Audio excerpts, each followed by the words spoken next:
And at once all the gates of hell were opened, and demons poured forth in their millions. And so they did consume the earth in fire and blood. And then did the gates of heaven open, and angels poured forth in their millions, and so did they wage battle with hell's legions. And in their haste, the demons of hell left untended the prisons in which they held the souls of countless billions, which they would soon regret. For even as the war of heaven and hell consumed the earth, hell's own prisoners would escape to show the same mercy they were granted in perdition. And soon angel and devil alike would find out they were completely fucked.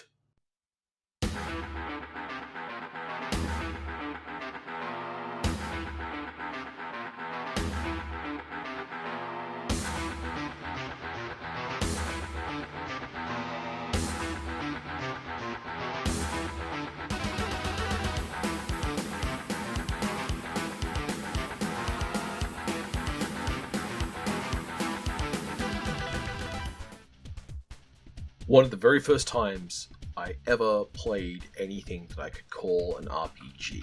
It wasn't Dungeons & Dragons, and it wasn't Big Eyes Small Mouth, which I normally credit as my first RPG experience. It was at a friend's 18th birthday party, where she and a bunch of her friends sat around and played a single session loose role-playing game called Hunter Planet, which worked on very simple rules, very abstracted mechanics, and which gave the person running the game license to do a lot of things that felt right within the genre of what was essentially a game about Hitchhiker's Guide style zany invasions and human abductions. If I remember correctly, the gimmick that we were meant to work out by the end of the game was that our GM was running us through what was at the time the most famously confusing building at the university where the anime club we all attended were. Now, with that story out of the way, to make sure that you have absolutely no doubt about the scale of dork I am, let's talk about Hellgrinders.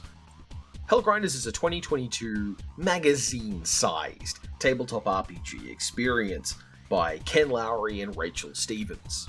Rachel, friend of the channel, Stevens. Rachel, internet sibling, Stevens. Rachel, full-time Destiny lesbian, Stevens. As a matter of disclosure, I'm looking at this because Rachel brought it to my attention. I bought it, I looked at it, I thought, this is interesting, and then she'd let me know that she'd made it. Which I felt quite sheepish about because, maybe I should have noticed her name on the second page. But anyway, Hellgrinders is a vibe of a tabletop RPG experience. It is not a game about tactical combat or positional behavior or elaborate deep emotions. If I had to give you a good, simplified hook for the game, I would say it's Mick Gordon's Doom soundtrack, the RPG. It is not going to take you a long time to build your character. You grab a piece of paper, you write down about 5 things, and you are good to go. The dice system is reasonably simple. There are some D4s in there, but for the most part, this is a system that runs on D6s. And I don't know how I feel about this, but I would figure if you're making a game about legions of hell falling underneath the chainsaw blades of slayers, why would you not make it a 3d6 system so that your critical hits happen whenever you roll 666? Well, that's okay. I'm not the developer, and I think Innomine did that already. In Hellgrinders, you play a Hellgrinder, someone who had been, for some reason in the past, damned to hell, and then, when the legions of heaven and hell clashed against one another, and battle came down, you were the people who refused to partake on either side of the war, and instead took up arms against everyone. The Hellgrinders are driven by a need to restore the universe to a place where it is not the arbitration of heaven and hell that sets the standards for how people endure the afterlife. They are bringers of peace, the peace of a graveyard. I'm not going to run you through the classes and items and dice system and monsters and story arc of the game because it's a zine RPG. It is around the same size as a particularly slender Cheesecake Factory menu. This is not a game that's going to take you a long time to process. The biggest thing for me that surprised me was realizing that there's stuff in the game that I understood and figured I knew how it worked, even though the rules never explained it. For that, I want to talk to you about Implied rules space. Back in Dungeons & Dragons 3rd edition, being dead didn't have any effect. You could be dead, the game would tell you you were dead, but then it would do nothing to clarify what being dead entailed, which led to the most anal retentive of rules nerds arguing that being dead didn't do anything, and therefore they should be allowed to carry on at minus 15 hit points, as if being dead didn't matter. Now, anyone approaching this argument who hasn't been boiling their brain in RPG piss discourse for months will just go, "That's stupid, you know what being dead means." But the rules don't say. And that means that the rules are relying on you to bring something of your own interpretation to the battlefield. Which is kind of how they all work. Every single RPG is giving you information that you then have to process and enact in a shared game space. The fact that you have multiple players all at once means that the sort of consensus reality of the game is what winds up mattering, which is how you had people play Dungeons & Dragons for years without ever realizing that the grapple rules kind of don't work.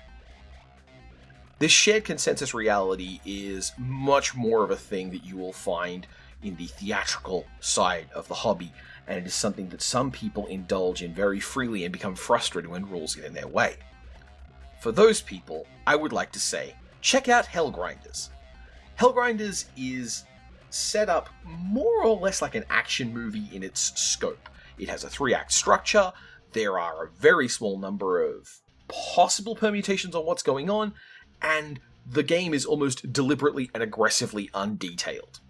The system in it that I found amazingly explained itself to me without ever needing it explicated was the range system. In this game, you can be close, near, or far from an enemy.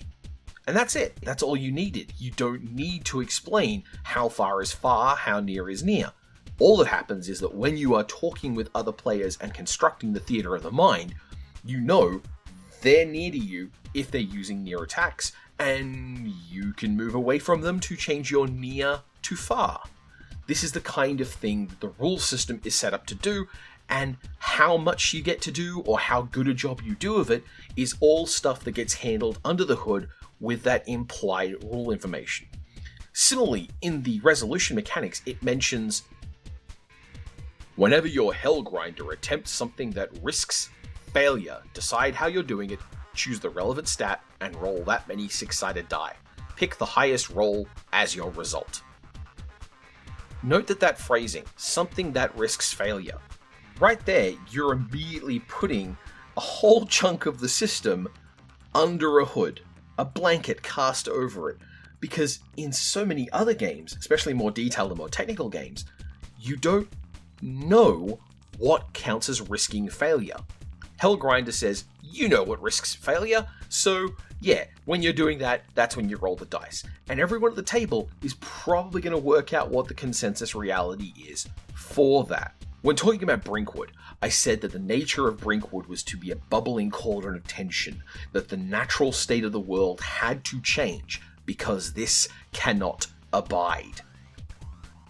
After playing games like Dungeons & Dragons, which are slow, steady campaigns that take place over months and months of real-world play, games like Blades in the Dark feel very zippy, very aggressive, get you in there, get the story going, and see where it takes you. If Blades in the Dark is a downhill slalom run.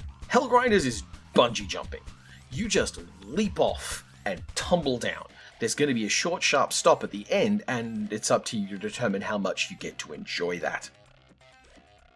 A final note about Hellgrinders that I think is particularly important is the weight the game gives to presentation and game language. By dint of how it chooses to describe things, the weapons being chainsaws and maiming and stuff like that, it means that you're not really at odds with the tone of the game. You will think in terms of how the game wants to do things because the language the game uses is very well selected to set that tone.